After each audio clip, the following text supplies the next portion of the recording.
tree, get a little shade and wind protection. I walk this trail, which is probably 2 or 3 kilometers, a lot, and I would say 60–70% of it is at least minimally 50% to 70% was shady, like the little spot I'm in.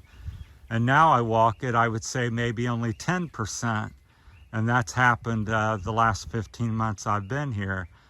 And what I've also not seen is I haven't seen one tree planted locally in that same part, but I've seen, 15, 25, 50 hectares cut down and, made into charcoal and wood and then replanted with corn.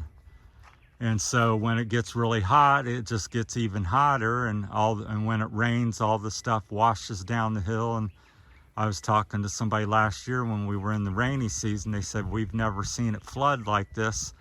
It was either 9 years or ever.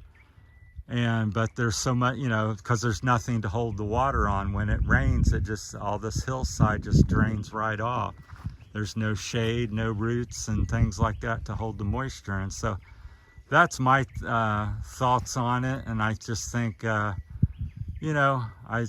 would hope that people would see that and say, let's get together and plant. But unfortunately, maybe it takes a government mandate of some sort and kept after. I don't know if that's possible in the Philippines, but I just see here in the part of Iloilo, Barotac, Viejo, where I'm at, it's definitely a tree shortage is passed around. It's like that hill's all of grass, a few, maybe 100 trees kind of scattered around, little trees that's popped up. So you can see almost every hill within sight of me is almost completely bald, just very few trees.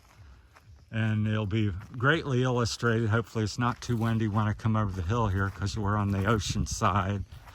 But it just looks like a desert, or somebody dropped a nuclear bomb over here. It's just nothing but brown and dead, and everything looks dead.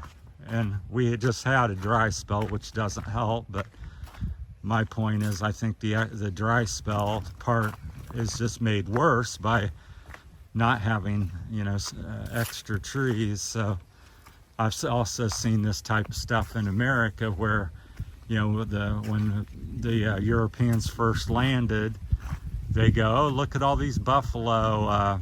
There's literally millions and millions, as far as you could see, out in the plains.